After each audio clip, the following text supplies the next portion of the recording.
Le soleil du matin projetait de longues ombres sur le parc de Clearwater Hollow, mais quelque chose n'allait pas. Les rires d'enfants résonnaient à travers les balançoires et les toboggans.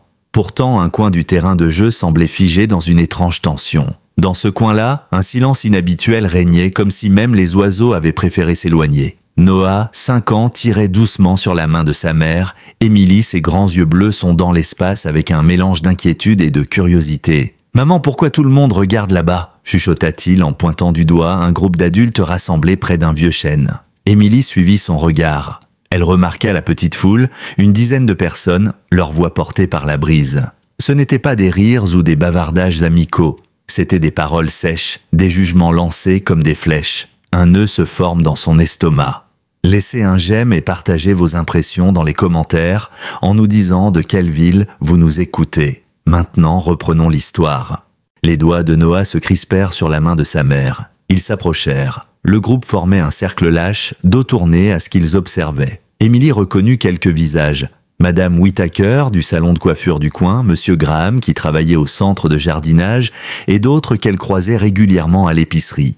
Mais aucun ne souriait, tous étaient tendus. Une voix brisa l'air comme un coup de fouet. « Ce chien est dangereux » lança Madame Whittaker, sa voix vibrante d'agacement. « Quelqu'un devrait appeler la fourrière avant qu'un gamin se fasse mordre. » Une autre voix ajouta « Il est couvert de cicatrices, clairement un ancien chien de combat. Ses errants sont toujours un problème. » Le cœur de Noah s'accéléra. De quoi parlait-il ? Il se hissa sur la pointe des pieds pour essayer de voir au-delà des silhouettes, mais ne percevait que des visages fermés, des regards durs, des doigts pointés. Puis, entre deux épaules, il l'aperçut. Appuyé contre le tronc noueux du chêne se tenait le plus grand chien que Noah ait jamais vu. Un berger allemand. Son pelage était sale, emmêlé, par endroits clairsemé, laissant apparaître une peau rosée marquée de cicatrices. Un œil semblait trouble, presque opaque, et l'une de ses oreilles pendait de façon étrange, probablement jamais remise d'une ancienne blessure. Mais ce n'était pas son apparence qui bouleversa Noah, c'était sa posture. Le chien était immobile, recroquevillé sur lui-même, la tête basse, comme s'il tentait désespérément de disparaître. Sa respiration était lente, presque douloureuse. De temps en temps, ses yeux montaient vers la foule, puis se détournaient aussitôt, comme s'il savait que chaque regard lui serait hostile. « Maman !» souffla Noah, d'une voix tremblante.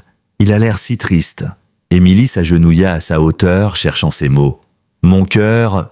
Ce chien est peut-être malade ou blessé. Il vaut mieux ne pas s'approcher. » Mais Noah ne pouvait détacher ses yeux de l'animal. Les adultes continuaient à discuter avec mépris, lançant des remarques comme s'il s'agissait d'un vulgaire déchet. Pourtant, Noah voyait autre chose. Le chien ne grognait pas, ne montrait pas les dents. Il tremblait, c'est tout, terrifié. « Il est là depuis 3 jours, lança Monsieur Graham. Il bouge à peine, il met les gens mal à l'aise. Mes enfants refusent de jouer de ce côté du parc. Il gâche tout, ajouta Madame Whittaker avec colère. Noah sentit ses yeux se remplir de larmes. Il parlait du chien comme s'il n'était qu'un problème à éliminer, comme s'il n'entendait rien. Mais Noah voyait ses oreilles frémir à chaque insulte.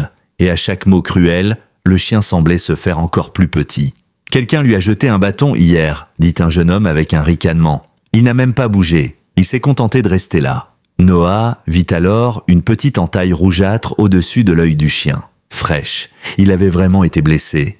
Et d'autres trouvaient ça amusant. « Allez Noah, viens. On va faire un tour de balançoire, » dit doucement Émilie, tirant sa main. Mais Noah ne bougeait pas. Il ne comprenait pas pourquoi les adultes, les mêmes qu'il voyait sourire à la caisse du supermarché ou offrir des bonbons à Halloween, pouvaient se montrer aussi cruels. Le chien, lui, n'avait rien fait de mal. Il avait juste mal. Le berger allemand releva la tête et l'espace d'un instant, ses yeux voilés croisèrent ceux de Noah. Une connexion se fit, quelque chose de profond, une reconnaissance silencieuse.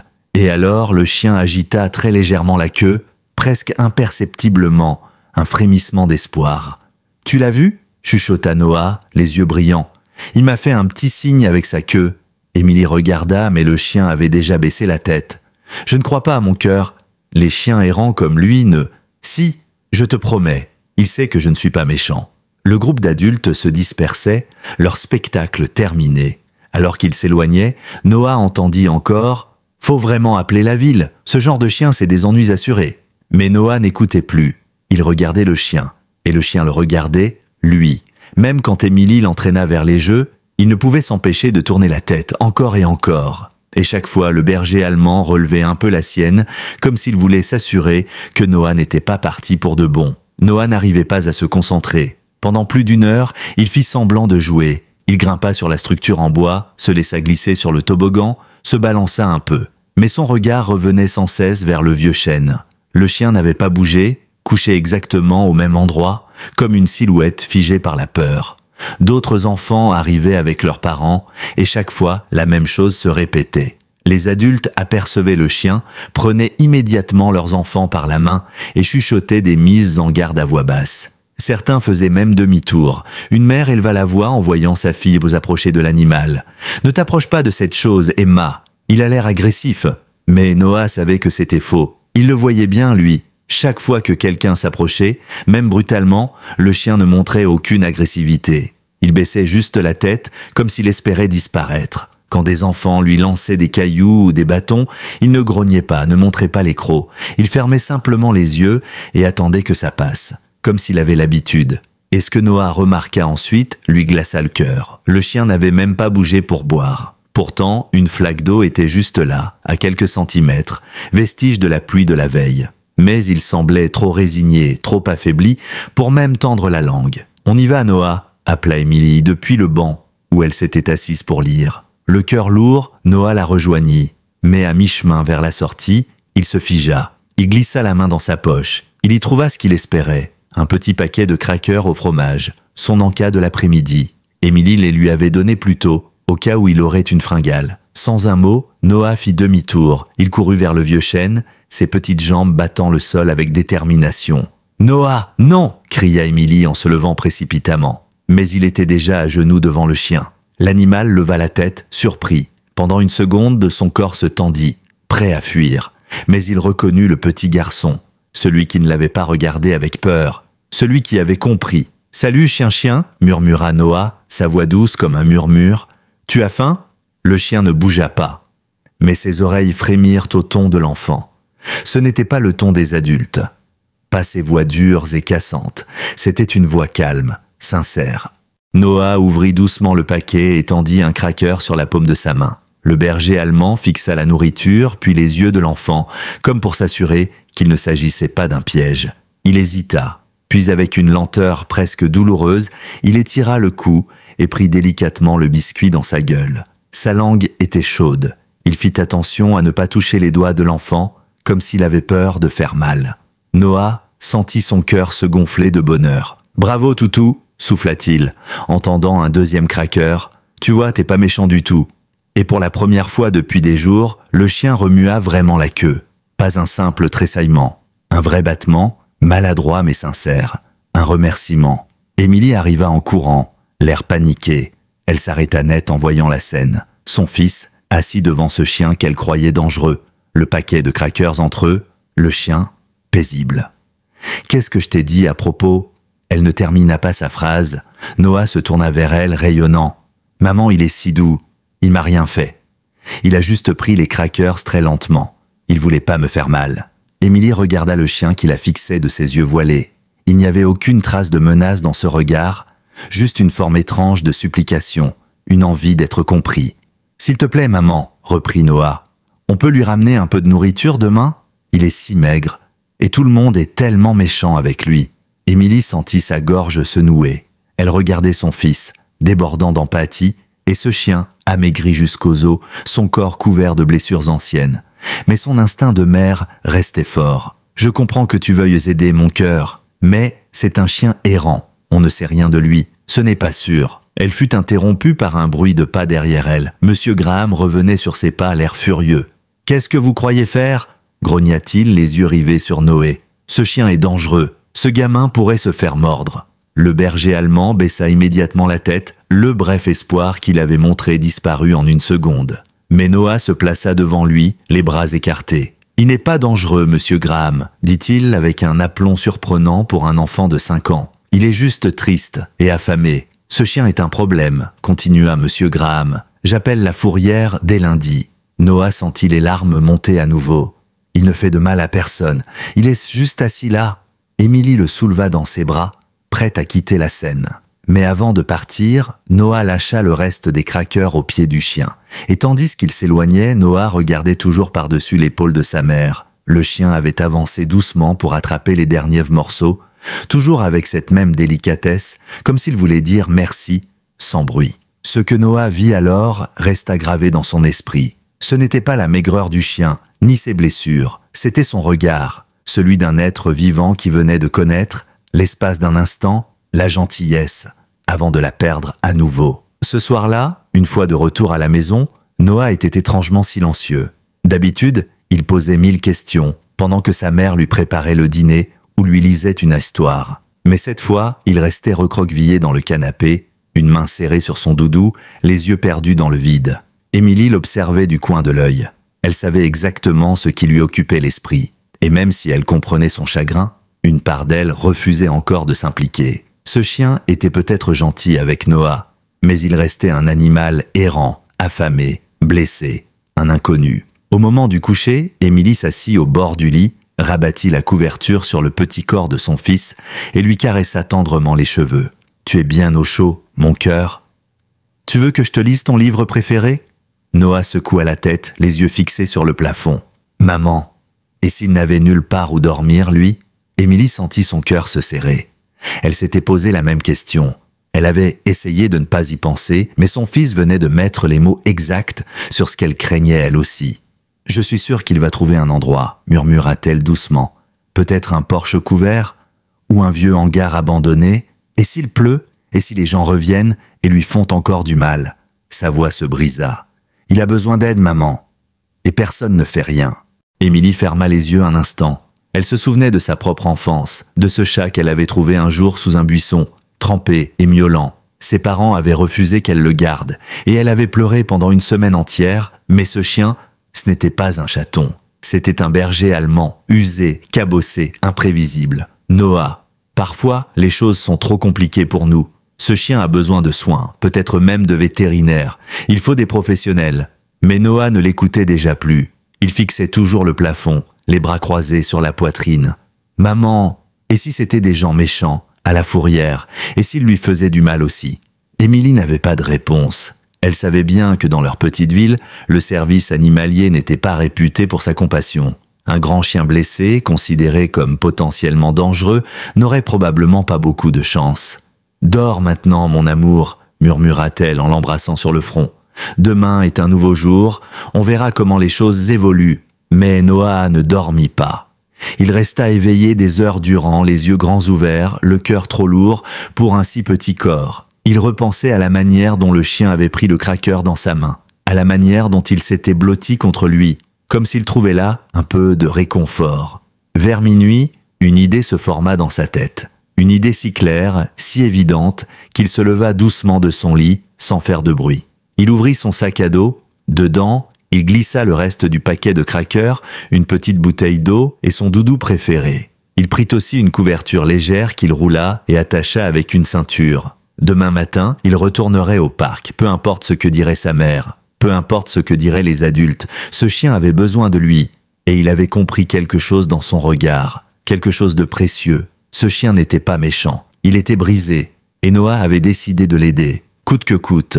Le lendemain, le soleil se leva sur une journée étonnamment claire, malgré la grisaille annoncée. Noah s'éveilla avant même que son réveil ne sonne. Il s'habilla en silence, son petit sac à dos bien fermé à ses pieds. Il descendit dans la cuisine, où Émilie préparait le café, encore en robe de chambre. « Bonjour maman !» lança-t-il, avec un enthousiasme qui fit plisser les yeux d'Émilie. Elle se retourna, méfiante. « Bonjour mon cœur, tu veux des céréales ? Oui, s'il te plaît. Et... est-ce qu'on peut aller au parc aujourd'hui ?» Émilie leva les yeux au ciel. Elle espérait qu'il aurait oublié. Mais évidemment, non. « Noah, je t'ai proposé hier d'aller au centre commercial. Il y a un nouveau magasin de jouets. Tu veux qu'on y aille ?» Mais le petit garçon secoua vigoureusement la tête. « Non merci. Je veux juste voir si le chien va bien. Je veux juste lui dire bonjour. » Elle poussa un soupir. Elle savait qu'elle perdait cette bataille. Noah était tenace. Il avait hérité de sa détermination. « D'accord, mais on y va rapidement, et on ne s'approche pas de lui, tu m'entends ?»« Promis, » dit-il en attrapant son sac. « Juste un petit paquet de crackers, maman. Il a si faim. » Contre son bon sens, Émilie hocha la tête. Un seul paquet, et on ne s'attarde pas. 22 minutes plus tard, il traversait le portail du parc. Noah serrait la main de sa mère, son cœur battant à tout rompre, et ses yeux scrutaient déjà la base du vieux chêne. « Là-bas !» s'écria-t-il en chuchotant, tirant sur la manche de sa mère. « Il est encore là !» Et en effet, le berger allemand était toujours là, couché à la même place, exactement comme la veille. Mais quelque chose avait changé. De nouvelles entailles marquaient sa truffe. Son oreille abîmée saignait légèrement. Il avait été attaqué à nouveau. Noah lâcha la main de sa mère et courut jusqu'au chien. « Noah, reviens ici !» cria Émilie, mais il s'était déjà agenouillé. Le chien leva la tête. Il reconnut Noé. Son regard s'adoucit aussitôt, et cette fois, il tenta même de se redresser légèrement. « Oh non !» chuchota Noah en s'approchant à genoux. « Qu'est-ce qui t'est arrivé ?» Il vit le sang sécher sur la patte avant-gauche du chien. Une boiterie douloureuse. Il avait mal. Il avait été blessé. Encore. « C'est pas grave. Je suis là maintenant » murmura Noah en s'asseyant juste à côté, gardant une distance respectueuse. « J'ai des crackers et un morceau de sandwich de hier. Maman m'a dit que je pouvais. » Le chien l'observait attentif. Noah ouvrit doucement le paquet et éparpilla quelques morceaux sur le sol entre eux. « Vas-y, ils sont pour toi. » L'animal s'avança lentement. Chaque pas semblait douloureux, mais il atteignit les crackers. Il les mangea avec une délicatesse touchante, ne laissant tomber aucune miette. Noah remarqua alors la façon dont il boitait. Sa patte était blessée plus profondément qu'il ne le pensait. « Maman !» appela-t-il par-dessus son épaule. « Regarde sa patte, il est blessé, il saigne !» Émilie, qui s'était tenue à distance, s'approcha enfin, prudente. Elle vit les plaies, la maigreur du chien, la manière dont il regardait son fils avec gratitude. Et quelque chose en elle se fissura. Émilie s'était agenouillée près de Noah, les yeux fixés sur la patte enflée du chien. Une entaille rougeâtre, entourée de saleté et de vieux sang séché, indiquait une blessure récente. Elle sentit un élan de compassion monter en elle malgré ses instincts de prudence. Elle connaissait cette posture, celle de quelqu'un qui avait trop souffert pour encore résister. Et pourtant, malgré ses douleurs visibles, le chien ne montrait aucune hostilité. Il avait juste levé les yeux vers elle, des yeux voilés, fatigués, mais pleins d'une intelligence tranquille. Pas un regard de bête, un regard humain. Noah, quant à lui, gardait une main posée sur le flanc du chien. Ce dernier ne bougeait pas. Il acceptait ce contact comme une ancre, un pont entre lui et le monde qu'il avait rejeté. « On devrait lui donner un nom », dit soudain Noah, les yeux brillants. « Même si on ne peut pas le garder, il mérite d'avoir un nom. » Émilie ouvrit la bouche pour protester, mais Noah la devança. « Les noms sont importants. Ils disent tout qu'on existe. » Elle regarda son fils. Il n'avait que 5 ans, et pourtant, il disait des choses que peu d'adultes comprenaient. Elle tourna de nouveau les yeux vers le chien. Il la fixait toujours, calme, attentif. Il y avait quelque chose de digne en lui, quelque chose de grand. Je ne sais pas. Peut-être Rex ? Mais Noah secoua la tête. Non, c'est trop simple. Lui, il est spécial. Regarde ses yeux, maman. On dirait des nuages d'orage, mais des orages doux. Comme s'il comprenait qu'il parlait de lui, le chien pencha la tête. Un petit mouvement, curieux, presque amusé. Noah sourit. Storm. Il devrait s'appeler Storm. À peine avait-il prononcé ce nom que le chien se redressa un peu. Son oreille valide se tendit, sa queue remua. Cette fois, franchement. « Storm !» répéta Noah, émerveillé. « C'est ça, hein ? Tu t'appelles Storm ?» Le chien s'approcha d'un pas, boitant toujours, et posa doucement sa tête contre le genou du garçon. Un geste de reconnaissance, limpide. Émilie en resta bouche bée. « C'est comme s'il connaissait ce nom », murmura-t-elle, mais elle n'eut pas le temps d'approfondir cette pensée. Des voix approchaient, des adultes, des visages familiers, M. Graham, Mme Whittaker, d'autres voisins. Et leurs regards étaient de nouveau chargés de cette tension qu'Émilie avait déjà ressentie la veille. « Le voilà encore !» lança sèchement Mme Whittaker. « Et maintenant, il est avec ce petit garçon. C'est exactement ce que je redoutais. » Noah recula instinctivement, se plaçant devant Storm. Le chien s'était aplati au sol, la tête basse, son corps tout entier tendu dans une tentative désespérée de devenir invisible. « Nous avons prévenu les services animaliers », déclara un homme qu'Émilie ne connaissait pas. « Il doit venir dans la journée. Cet animal est une menace. »« Ce n'est pas une menace !» lança Noah, sa voix vibrante. « Il s'appelle Storm, et il est blessé. Quelqu'un lui a jeté des pierres ?»« Recule, Noah, dit M. Graham d'un ton sec. « Il pourrait t'attaquer. Regarde ses cicatrices.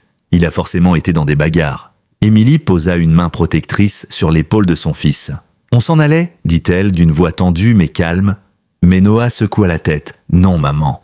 On ne peut pas le laisser. Ils vont lui faire du mal. Le camion de la fourrière vient d'arriver, annonça quelqu'un derrière eux. Enfin, on va pouvoir s'en débarrasser. » Noah se retourna et vit le van blanc s'approcher. 2 hommes en uniforme en descendirent, tenant de longues perches avec des boucles métalliques au bout. Il en avait vu dans un documentaire. C'était pour attraper les animaux dangereux. « Non !» cria-t-il en se jetant sur Storm et en entourant son cou de ses bras. « Vous ne pouvez pas le prendre. Il est gentil, je vous jure. » Storm tremblait. Tout son corps frissonnait de peur. Et pourtant, il ne montra pas les dents. Il ne grogna pas.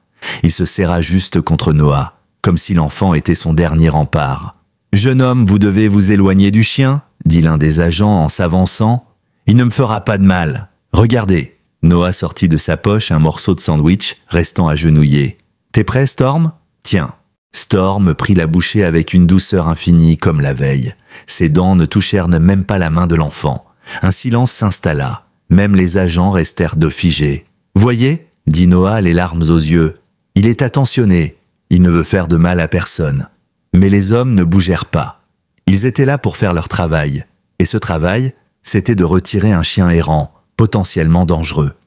Pas de tenir compte d'un enfant en larmes. « Madame, vous devez éloigner votre fils », dit l'autre agent à Émilie. « Il doit nous laisser faire notre travail. » Émilie était déchirée. Elle voyait la peur dans les yeux de Storm, la détresse dans ceux de Noah. Elle voyait aussi les regards accusateurs de ses voisins. « Non !» cria Noah, accroché au cou du chien. « Ils vont le tuer, je le sais !» Le cercle d'adultes s'était élargi. Certains commençaient à douter, d'autres restaient fermes. « Regardez comme ce chien est calme avec ce petit garçon » souffla une femme à sa voisine. « Peut-être qu'on s'est trompé. »« Peu importe » répliqua M. Graham. « C'est un chien errant. Il peut avoir des puces, des maladies.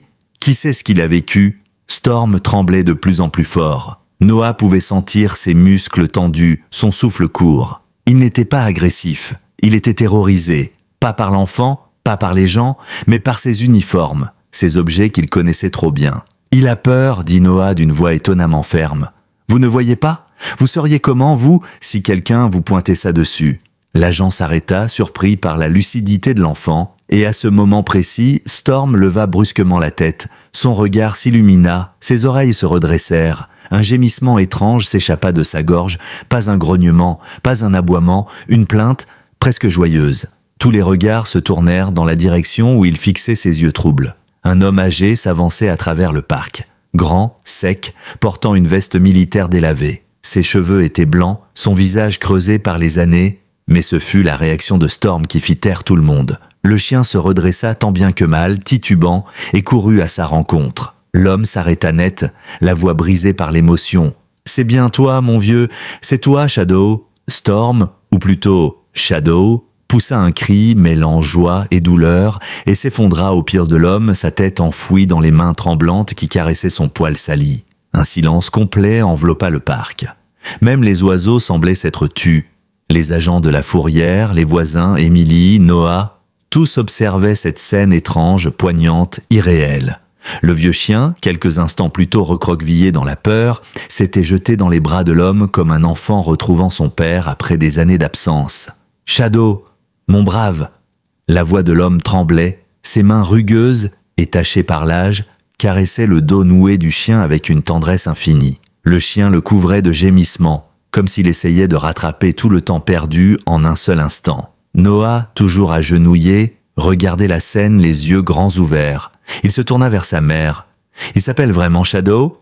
Émilie hocha la tête lentement, troublée. Elle observait cet homme comme si un fantôme venait de surgir du passé.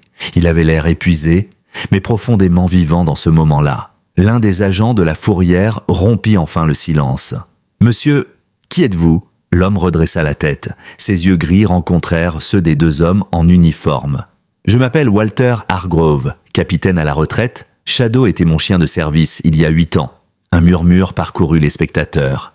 Émilie sentit son cœur rater un battement.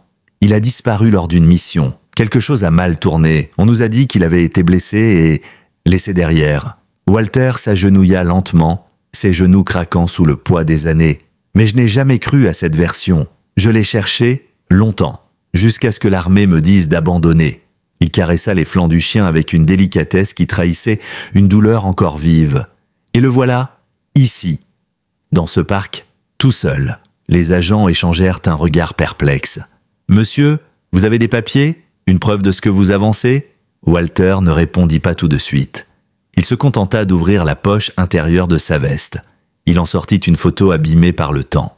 Sur l'image, un homme plus jeune, en treillis militaire, posait à côté d'un chien presque identique à celui qui gisait devant lui. Même oreilles pliées, même regard intense. Il l'attendit aux agents. « C'était mon partenaire.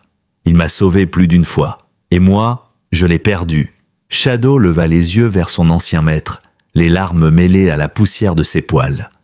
Noah s'approche doucement, hésitant. « Monsieur, je crois qu'il vous a attendu tout ce temps. » Walter le regarda, un petit garçon aux joues rouges, les yeux gonflés de chagrin, et pourtant porteur d'une vérité simple. « Tu t'appelles comment, fiston ?»« Noah. » Walter hocha la tête. « Merci, Noah. Tu lui as sauvé la vie. Je le vois dans ses yeux. » Un des agents prit la parole. « Monsieur Hargrove, vous comprenez que pour que nous arrêtions la procédure, il va falloir officialiser votre statut de propriétaire. » Walter soupira. « Je n'ai plus ces papiers. Ils m'ont tout repris quand j'ai quitté l'unité. Même son nom a été rayé des registres. Pour eux, il était mort. » Émilie s'avança. « Et si je témoignais? Je l'ai vu avec mon fils. Il est doux, attentif. Il a reconnu cet homme, ce n'est pas un hasard. » Madame Whittaker, qui observait la scène de loin, s'avança à son tour, visiblement émue malgré elle. Il avait l'air perdu, mais il n'a jamais grogné. J'ai peut-être été un peu dur. L'autre agent soupira. On peut faire un rapport, lancer une enquête interne. Si vous acceptez de le reprendre officiellement, monsieur, on peut peut-être éviter qu'il parte au refuge. Walter serra la mâchoire. Il regarda Shadow. Le chien ne le quittait pas des yeux. Il haletait doucement. Mais un calme nouveau s'était installé dans ses gestes, comme si le simple fait de retrouver cet homme avait apaisé des années de douleur. « Je n'ai pas grand-chose à lui offrir, » murmura Walter. « Mais je lui dois tout. » Noah s'approche. « Vous pourriez l'emmener chez un vétérinaire?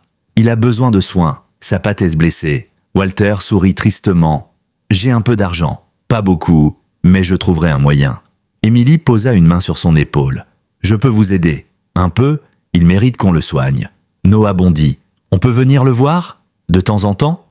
Walter hésita, puis hocha la tête. « Bien sûr, ce chien vous doit la vie. » Les agents commencèrent à ranger leurs équipements. La foule s'éparpillait lentement, chacun troublé par cette histoire. Quelque chose s'était passé ici, quelque chose qu'il n'oublierait pas de sitôt. Émilie s'accroupit et regarda Shadow. « Tu es vraiment un brave chien, tu sais ?» Noah, les yeux brillants, murmura. « Je savais qu'il était spécial. » Walter prit doucement Shadow dans ses bras.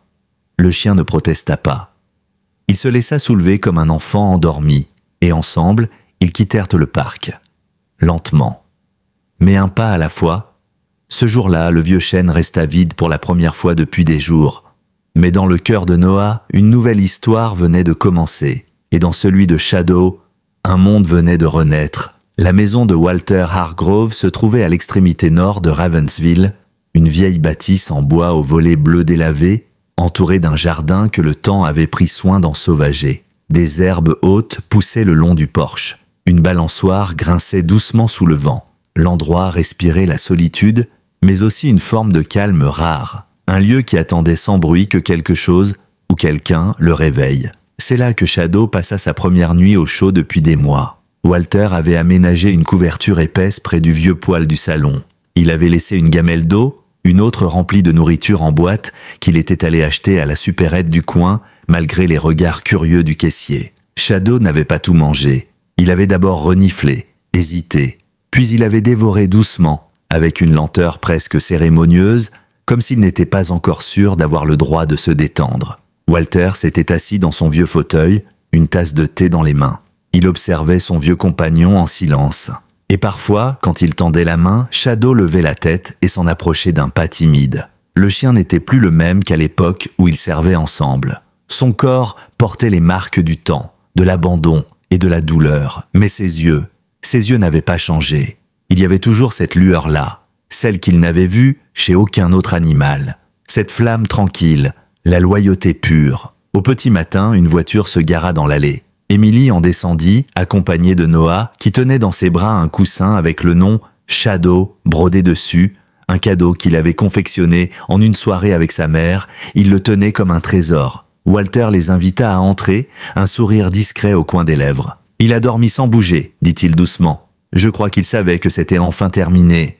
Noah courut jusqu'à la couverture et s'agenouilla devant Shadow. Le chien leva la tête puis battit faiblement de la queue. Pas par automatisme, par reconnaissance. « Salut mon brave » souffla Noah. « Regarde ce que j'ai fait pour toi. » Il posa le coussin juste à côté de lui.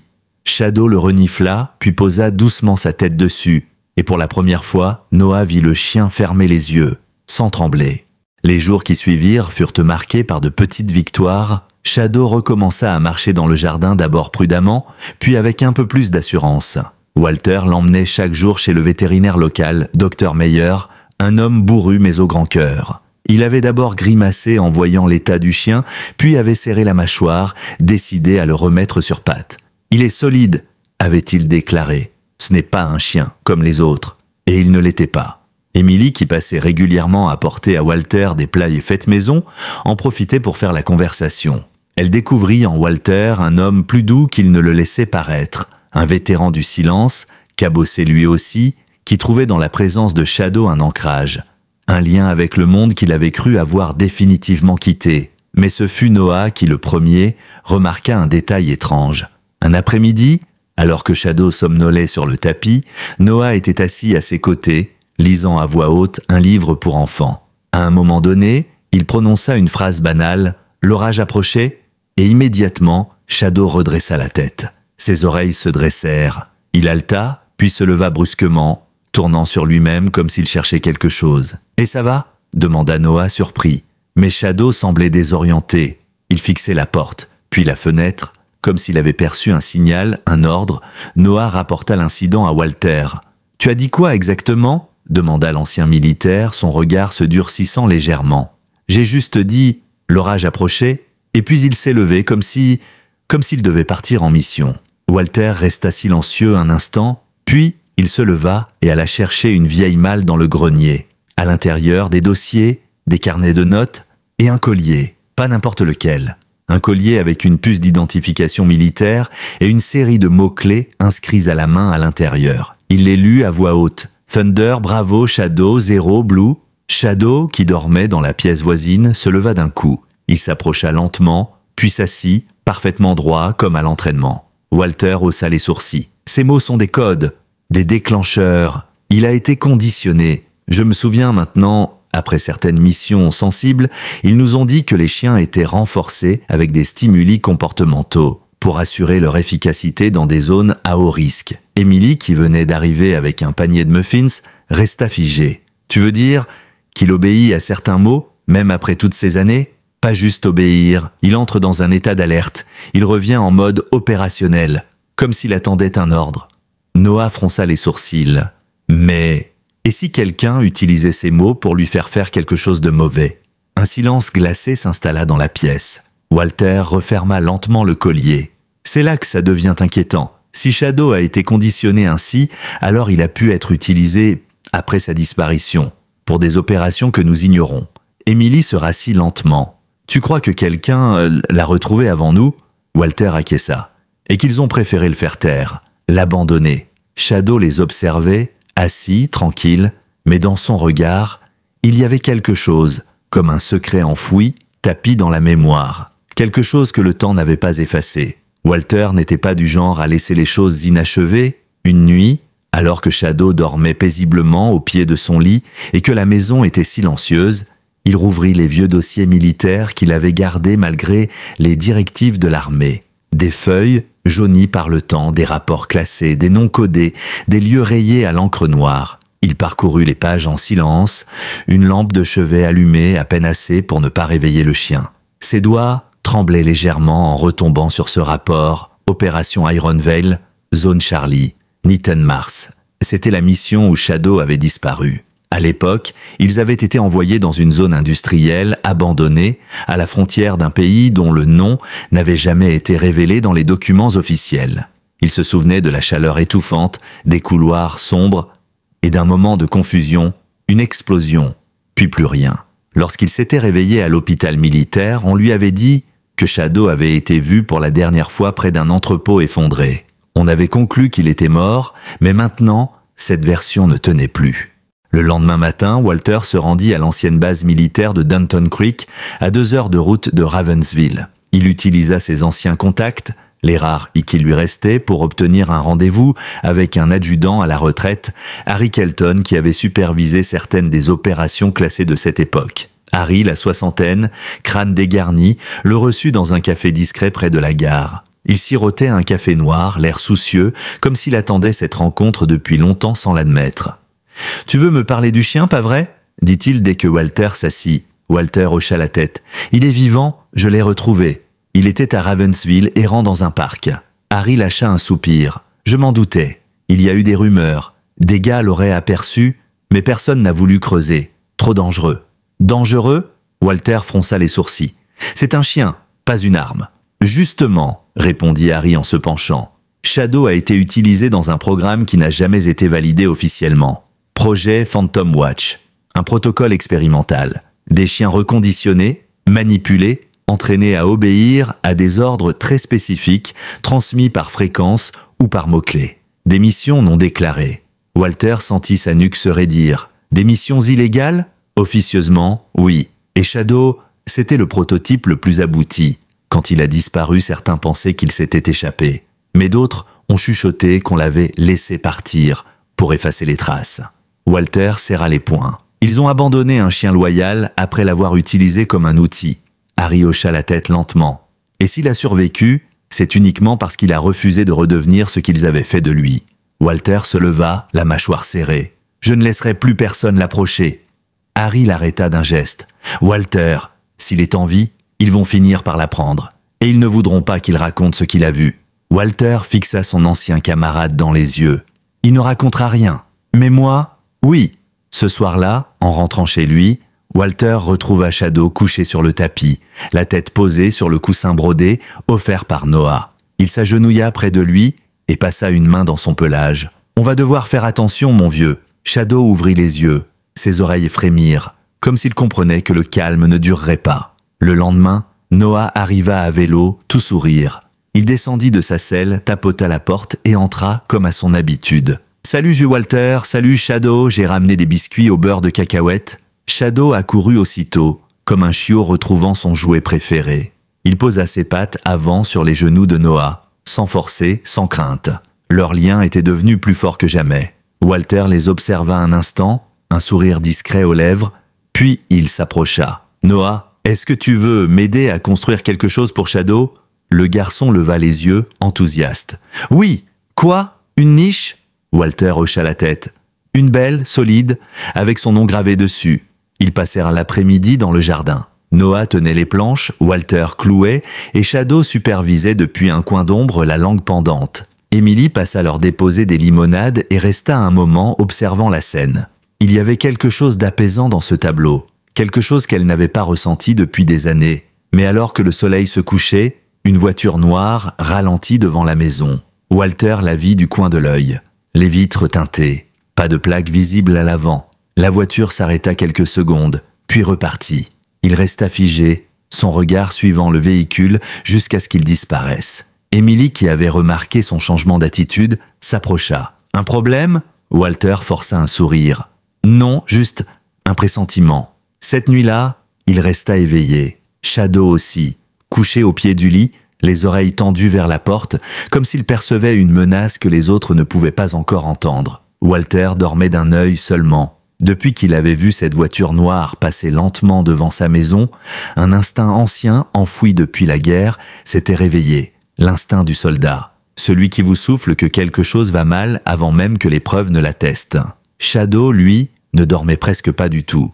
Couché devant la porte d'entrée, ses oreilles frémissaient au moindre bruit, son souffle lent mais tendu. Son regard fixait l'obscurité au-delà de la fenêtre comme s'il attendait quelque chose ou quelqu'un. À 2h47 du matin, un craquement, léger, presque imperceptible. Mais ni Shadow ni Walter ne le manquèrent. Walter se leva aussitôt. Il ne prit pas d'armes. Il n'en avait plus depuis des années, refusant de vivre dans la peur. Mais il attrapa une vieille lampe torche métallique, lourde et solide, et descendit lentement l'escalier. Shadow était déjà debout, immobile, tendu comme un arc.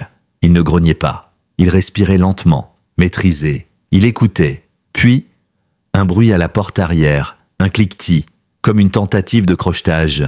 Walter coupa toutes les lumières et s'approcha. Il jeta un œil par la fente du rideau. Une silhouette, vêtue de noir, casquette, gants, mouvement rapide, pas un voleur ordinaire.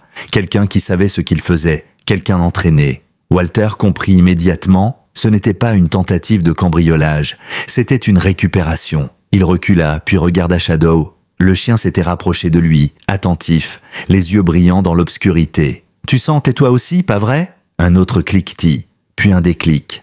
La porte s'ouvrait doucement. Walter se tendit, mais avant que l'homme n'ait pu entrer, un grondement profond résonna dans la maison. Pas un grognement agressif, un avertissement, un son grave, ancestral. Shadow venait de se placer entre la porte et Walter. Sa silhouette noire, massive, bloquait l'entrée comme un rempart. L'homme hésita, puis dans un murmure à peine audible, il prononça « Bravo, Thunder, exécution ». Un frisson traversa Walter, mais Shadow ne bougea pas. Le mot de commande n'eut aucun effet. Le chien restait planté là, les crocs visibles, mais silencieux, fixant l'homme. Ce dernier recula d'un pas. « Shadow, c'est terminé, retourne ». Walter se pencha légèrement. « Il ne t'écoute plus, tu n'as plus rien sur lui ». Un silence, puis l'homme jeta un regard noir vers Walter. « Tu crois qu'ils vont te laisser le garder ? Tu ne sais rien de ce qu'il a vu, de ce qu'il a fait. » Walter s'avança. « Tu parles d'un chien qui a survécu à l'abandon, à la douleur et à la solitude. Et tu crois qu'il te doit encore quelque chose ? Tu ne lui as pas appris l'obéissance, tu lui as appris à résister. » Le visage de l'homme resta figé. Puis lentement, il recula dans l'obscurité. Aucun mot de plus, aucune menace directe, juste ce regard. Walter referma la porte et la verrouilla. Shadow resta planté là, en alerte, encore quelques minutes. Puis lentement, il se détendit. Walter s'agenouilla et posa une main sur son cou. « Tu m'as protégé, mon vieux, comme toujours. » Le lendemain matin, Emily frappa à la porte plutôt que d'habitude. Elle vit les traces de pas autour de la maison, les marques sur la porte arrière. « Walter, il faut prévenir la police. Ils ne comprendront pas. Ils penseront à un cambriolage. Et Noah, tu crois qu'il est en sécurité s'ils reviennent ?» À cet instant, Noah déboula du jardin, un vieux frisbee à la main. Shadow a sauté 3 fois d'affilée pour l'attraper. Il va de mieux en mieux, Walter. Walter échangea un regard avec Emily, un mélange de joie et de crainte. « Emily, il va falloir qu'on parte. » Elle fronça les sourcils. « Quoi ? Où ça ? Je dois éloigner Shadow. Tant qu'ils pensent qu'il est ici, ils reviendront. Et je ne peux pas mettre Noah en danger. » Emily sembla réfléchir un instant. Puis, elle serra les lèvres. « On vient avec toi. » Walter secoua la tête. « Non, tu as ta vie ici, ton travail. Noah à l'école. » Mais elle répondit calmement. « Ce chien a sauvé mon fils. Tu nous as offert une paix qu'on n'avait plus connue depuis des années. Si quelqu'un doit fuir, on part ensemble. » Walter ne sut quoi répondre. Mais Shadow, lui, s'était approché d'Emily. Il posa doucement sa tête contre sa main. C'était comme un oui. Ils préparèrent leur départ en silence. Une vieille camionnette, quelques affaires essentielles, des vivres, des carnets. Walter récupéra un vieil ordinateur portable et y transféra les dossiers militaires qu'il avait encore, juste au cas où. Puis ils partirent à l'aube, laissant derrière eux la maison aux volets bleus. Le monde qu'ils connaissaient s'effaçait derrière eux. Mais une autre histoire commençait. Une histoire plus grande que tout ce qu'ils avaient connu. Et au centre de cette histoire, un chien, une mémoire, un espoir. La camionnette roulait à travers les routes secondaires du Midwest, longeant des forêts épaisses, des champs silencieux et des bourgades que même les cartes modernes semblaient avoir oubliées. À l'intérieur, Walter conduisait en silence, les mains fermes sur le volant. Emily était à côté de lui, Noah endormi sur la banquette arrière, la tête posée sur une couverture. Shadow était couché entre les 2 sièges avant, le museau appuyé contre le sol, les yeux ouverts, toujours en veille. Leur destination était une vieille propriété abandonnée ayant appartenu à un ancien frère d'armes de Walter, un endroit reculé près de Pine Hollow, une ville presque fantôme à flanc de montagne. Là-bas, il pourrait gagner du temps, se cacher, comprendre. Walter savait qu'il n'avait pas juste fui des hommes, il fuyait un système, une opération, quelque chose de beaucoup plus vaste que ce que Shadow lui-même semblait pouvoir supporter. « Tu crois qu'on va où exactement ?» demanda Émilie au bout d'un moment, sa voix presque étouffée par la fatigue. Vers la seule vérité qui reste à découvrir, répondit Walter sans détourner le regard. Et pour ça, j'ai besoin que Shadow se rappelle. Émilie le regarda, troublée.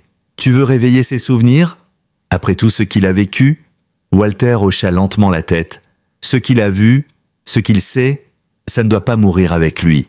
Le soir même, ils arrivèrent à la vieille bâtisse. Une maison de bois grise, mangée par la mousse, protégée par une forêt dense. Walter ouvrit les portes à coups d'épaule, l'intérieur était poussiéreux mais intact. Quelques meubles, un vieux poêle, un bureau encore debout, c'était spartiate, mais suffisant. Ils s'installèrent rapidement, et pendant que Noah aidait Émilie à déballer les affaires, Walter descendit à la cave. Il trouva un ancien coffre verrouillé. Il le força. À l'intérieur, des cassettes, des carnets de notes, des disques durs, tout appartenait à Hank Burroughs, un ancien soldat disparu peu après sa retraite. Hank avait enquêté lui aussi. Il n'avait jamais quitté l'armée psychologiquement. Walter soupira. Il plaça les cassettes dans un vieux lecteur trouvé dans le grenier. Un bourdonnement, une voix grésillante. Rapport numéro 12. Projet Phantom Watch. Les chiens sélectionnés montrent des signes d'hypermémoire. L'empreinte des stimuli déclencheurs est plus profonde que prévu. Un incident a eu lieu la semaine dernière. Le sujet Shadow a refusé une exécution sur commande. Il a dévié du protocole.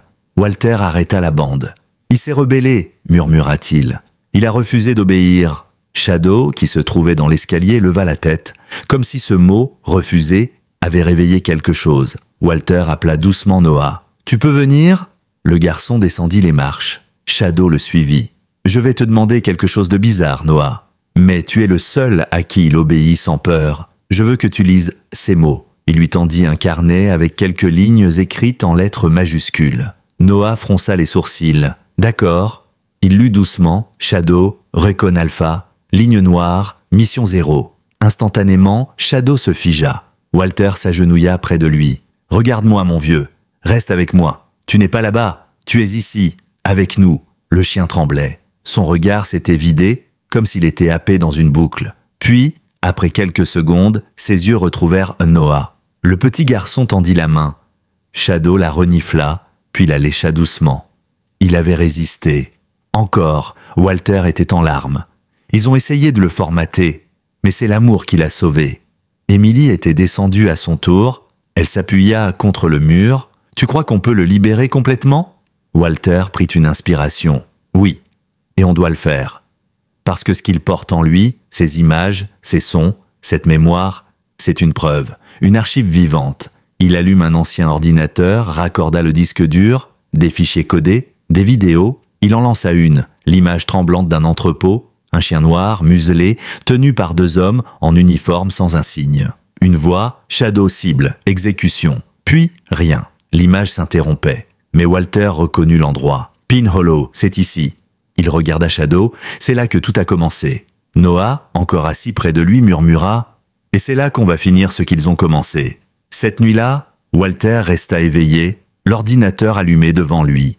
Il copia tous les fichiers sur un support crypté. Il savait ce qu'il devait faire. Le lendemain, il prendrait la route vers Denver, vers un journaliste indépendant nommé Marcus Landry, spécialiste des opérations secrètes, un homme que Walter avait rencontré 10 ans plus tôt et en qui il avait encore confiance. Mais, au petit matin, la camionnette n'était plus là. Émilie sortit en courant, Noah à ses trousses. La bâche de protection était au sol. Les clés avaient disparu. « Ils sont venus », murmura Walter. Et Shadow n'était plus dans la maison. Le silence était assourdissant. Walter resta immobile dans l'encadrement de la porte, le regard rivé sur l'espace vide où se trouvait la camionnette la veille encore. Émilie, tremblante, ramassa la bâche froissée et la serra contre elle comme si elle pouvait y retrouver une trace de Shadow. Noah, les yeux agrandis par l'incompréhension, refusait de bouger. « C'est pas possible. Il était là hier soir. Il dormait à côté de moi. » Walter s'agenouilla, les yeux cherchant désespérément des indices sur le sol. Des empreintes, des marques de pneus, des traces de lutte, et là, il les vit, des pas lourds, enfoncés dans la terre humide, et des empreintes de pattes. Il est parti de lui-même. Ou ils l'ont forcé, murmura Walter. Émilie s'approche. Tu crois qu'il a été conditionné à obéir à un dernier ordre? Walter hocha lentement la tête, le regard sombre. Peut-être, ou peut-être, qu'il a voulu protéger Noé. Il fixa les montagnes au loin.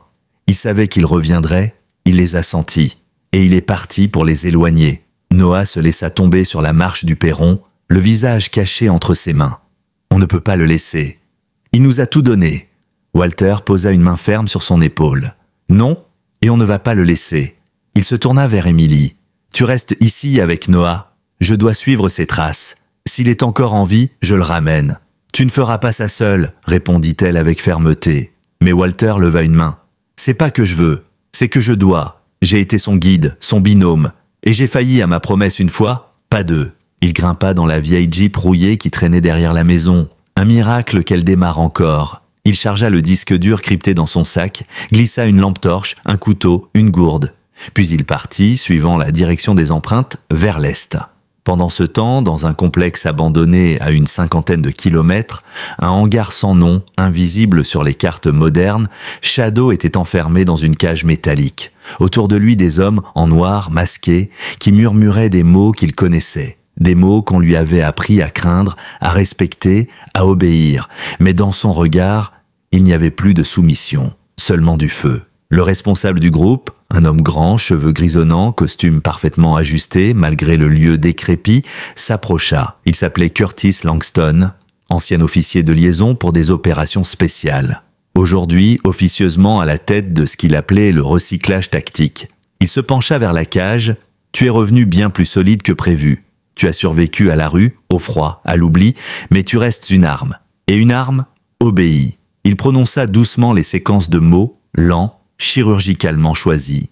Shadow, clé noire, initiation, cible 0, exécution validée. Le chien leva la tête. Ses yeux fixèrent Curtis. Puis il tourna lentement la tête vers l'un des hommes à sa gauche, un gardien armé, et grogna, lentement, profondément. Curtis recula d'un pas. Non, c'est impossible. Ses ordres sont intégrés. Ils sont inaltérables. Mais Shadow grognait toujours, et ses pattes raclaient le sol comme pour se relever. Curtis comprit trop tard. Il l'avait libéré. L'enfant, l'ancien maître, l'amour. Ils avaient détruit les chaînes invisibles que la formation militaire avait forgées. Au moment même où Walter s'approchait du hangar à travers les arbres, Shadow brisa la serrure de la cage d'un coup de mâchoire, forçant les barreaux rouillés. Le fracas alerta les gardes. Des cris, des armes levées, mais Walter était déjà là. Il surgit de la forêt, tira un vieux fumigène de sa poche et le lança dans l'entrée du hangar. Un nuage épais de fumée rouge envahit le couloir. Il hurla « Shadow, à moi !» Et là, à travers la fumée, une silhouette surgit. Le chien bondit. Ses pattes frappèrent le sol comme un écho de l'ancien temps. Il traversa le hangar, évita les tirs, bondit sur un garde, puis un deuxième. Curtis hurla « Ne le tuez pas, il est la clé !» Mais Walter avait déjà atteint le centre du hangar. Il vit le serveur principal, protégé par une vitre blindée. Il brandit le disque dur et le connecta à une prise dissimulée dans une boîte technique.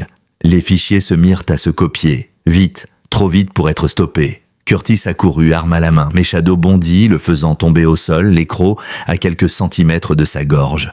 Walter l'appela « Shadow, il ne mérite pas ton sang !» Et le chien s'écarta. Curtis, tremblant, resta à terre. « Vous ne comprenez pas ce que vous venez de libérer? Ce que ce chien sait? Ce que ce disque contient ?» Walter le fixa. « Ce disque va aller là où tu ne peux plus le corrompre. » Il récupéra l'appareil, le glissa dans son sac et appela Shadow à ses côtés. Ensemble, ils quittèrent le hangar par l'arrière, sous les cris des gardes désorganisés. Walter lança un dernier regard derrière lui, puis il murmura « Ce n'est pas la fin, ce n'est que le début. » Ils couraient dans la nuit comme deux fugitifs oubliés du monde. Walter, le souffle court mais déterminé, Shadow à ses côtés, son pas régulier, précis, inébranlable. Derrière eux, les derniers échos de l'opération avortée se perdaient dans les cris désorganisés et les alarmes sans commandement. Le hangar était un nid de vipères sans tête. L'essentiel avait été sauvé. Après plusieurs heures de marche en forêt, ils retrouvèrent la Jeep, abandonnée à mi-chemin dans un sentier forestier. Walter lança un regard à Shadow. Le chien bondit à l'arrière sans hésiter. Il ne tremblait pas, il ne boitait pas. Il regardait simplement Walter et attendait la suite. La route jusqu'à Denver dura près de 6 heures. Walter ne parla presque pas. Shadow somnola quelques minutes à peine, toujours alerte, les oreilles dressées, comme si un dernier fil de peur restait accroché quelque part invisible. Au lever du jour, ils arrivèrent devant l'appartement modeste de Marcus Landry, le journaliste d'investigation. Ancien reporter de guerre, Marcus avait dénoncé des dizaines d'affaires enterrées par l'administration. Mais depuis quelques années, il vivait en retrait, menacé, surveillé, mais jamais réduit au silence. Walter frappa, 3 coups lents, puis 2 rapides. Un vieux code qu'ils avaient partagé à Kandahar. La porte s'ouvrit sur un homme barbu, fatigué, mais dont les yeux perçants trahissaient toujours une volonté intacte. « Walter, bordel, je croyais que t'étais mort. » Walter entra sans un mot. Shadow le suivit, sans même grogner. « Je t'amène une histoire que même toi, tu vas avoir du mal à croire. » Ils s'assirent dans le salon. Walter sortit le disque dur. Dedans, il y a les preuves d'un programme clandestin mené par une cellule dissoute de l'armée. Des chiens militaires modifiés, conditionnés, envoyés dans des missions sans trace. Shadow est le dernier survivant. Marcus le fixa. « Et tu veux que je balance ça dans les médias ?» Walter hocha la tête. « Pas n'importe comment, pas de sensationnalisme. Je veux que tu racontes son histoire. Pas celle d'un scandale militaire, celle d'un chien, d'un soldat, d'un survivant. » Marcus observe Shadow pendant quelques secondes. Il a l'air de comprendre. « Il comprend tout », répondit Walter. Marcus soupira longuement. « Alors on va le faire, ensemble. » Pendant 3 jours, ils restèrent enfermés à écrire, compiler, vérifier. Les vidéos, les enregistrements, les témoignages, les coordonnées effacées, Marcus fit ce qu'il savait faire le mieux, assembler la vérité en un récit que personne ne pourrait ignorer. Le 4e jour, l'article fut publié, titre « L'ombre d'un héros, ce que l'armée voulait oublier ». Dans les 24 heures qui suivirent, l'histoire fit le tour du pays, puis du monde, pas parce que c'était un scandale militaire, mais parce que c'était l'histoire d'un chien perdu, retrouvé, trahi et revenu pour protéger un enfant. Les gens n'avaient pas besoin de comprendre les acronymes ni les opérations codées. Ils avaient besoin de croire qu'un être blessé pouvait encore se battre pour ce qui était juste. Noah vit la nouvelle à la télévision. Il bondit dans les bras d'Emily. « Il est vivant ! Maman, Shadow est vivant !» Emily, en larmes, appela immédiatement Walter. La voix tremblante, elle laissa un message. « Reviens, on t'attend. » Une semaine plus tard, Walter, Shadow et Marcus revinrent à Ravensville. La maison était intacte, mais quelque chose avait changé. Le regard des voisins, la façon dont les enfants s'arrêtaient en voyant Shadow, le silence qui précédait les murmures. Walter voulait éviter les projecteurs, mais il ne put empêcher la mairie d'organiser une petite cérémonie. Ce jour-là, sur la place centrale, sous un ciel d'automne pâle, une centaine de personnes s'étaient réunies. Le maire, un homme simple, lut quelques mots, puis il s'écarta. Noah s'avança, une plaque entre les mains. Il s'agenouilla devant Shadow et lut à haute voix « À Shadow », pour avoir protégé sans condition, pour avoir aimé sans explication, pour avoir survécu à ce que personne n'aurait dû subir. Il posa la plaque sur un socle, en pierre, au bord du parc. Et Shadow, comme s'il comprenait, posa sa patte sur la base. Les gens se mirent à applaudir. Mais pas Walter, il se contenta de s'agenouiller, de prendre Shadow dans ses bras et de lui murmurer à l'oreille « Tu es rentré ». 3 mois avaient passé. Le monde, lui, avait continué de tourner. Les journaux avaient publié d'autres scandales, d'autres enquêtes, et peu à peu, les noms codés, les acronymes et les opérations secrètes étaient redevenus de simples lignes dans des dossiers classés. Mais à Ravensville, rien n'avait plus jamais été comme avant. La petite plaque en pierre au bord du parc était devenue un lieu de visite. Des enfants venaient y déposer des dessins, des biscuits pour chiens ou simplement s'asseoir en silence. Shadow, lui, s'y rendait chaque matin. Il posait sa patte sur le socle, regardait les arbres un moment, puis repartait calmement. Walter avait repris une vie discrète. Il passait ses journées entre des réparations mécaniques, un peu de jardinage et surtout des promenades avec Shadow et Noah. Emily, elle, avait repris son travail à la bibliothèque, mais elle ne manquait jamais un déjeuner avec eux. Comme une famille improvisée, née d'une fracture et reconstruite sur la loyauté. Un matin d'hiver, alors que la neige recouvrait la ville d'un silence feutré, Walter reçut une lettre, pas une lettre ordinaire. Elle était manuscrite, cachetée par le département de la Défense. À l'intérieur, une note brève, « Monsieur Ashland, le département reconnaît que certaines actions passées concernant les unités canines tactiques n'ont pas respecté les standards éthiques requis. En reconnaissance du courage de l'animal connu sous le nom de Shadow, nous tenons à vous informer qu'un dossier de retraité d'honneur a été ouvert à son nom. Il recevra à ce titre une allocation vétérinaire à vie et une médaille de service. » Aucune autre mesure ne sera prise pour sa sécurité et la vôtre. Respectueusement, colonel J. Anders, bureau de règlement des programmes spéciaux. Walter resta un moment sans bouger, la lettre entre les mains. Puis il regarda Shadow, couché près de la cheminée. « Tu entends ça? Ils t'ont enfin reconnu ?» Shadow releva doucement la tête, les yeux brillants dans l'ombre de la pièce. Il s'approcha, posa sa tête contre la jambe de Walter.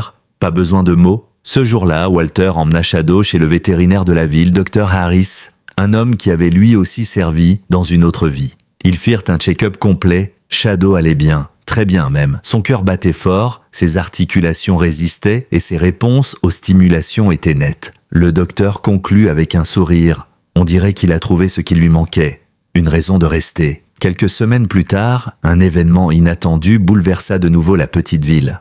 Un centre de réhabilitation pour vétérans fut inauguré à Ravensville, avec l'aide de plusieurs associations. Un lieu pour ceux qui, comme Walter, avaient longtemps erré entre les souvenirs et le silence. Et c'est Shadow qui en devint le symbole. Son visage figurait sur les brochures, pas comme une mascotte, mais comme un témoignage vivant de la résilience. Le jour de l'inauguration, Walter prit la parole presque à contre-cœur. Il n'aimait pas les discours, mais ce qu'il dit, personne ne l'oublia. Ce chien m'a appris ce que l'armée avait oublié, que le courage, ce n'est pas l'obéissance aveugle, c'est la capacité à choisir. Même quand on a été brisé, Shadow aurait pu s'enfuir, il aurait pu se taire, mais il a choisi de revenir pour protéger un enfant, pour affronter ses démons, pour redevenir libre. L'assistance resta silencieuse, puis quelqu'un commença à applaudir, et les autres suivirent.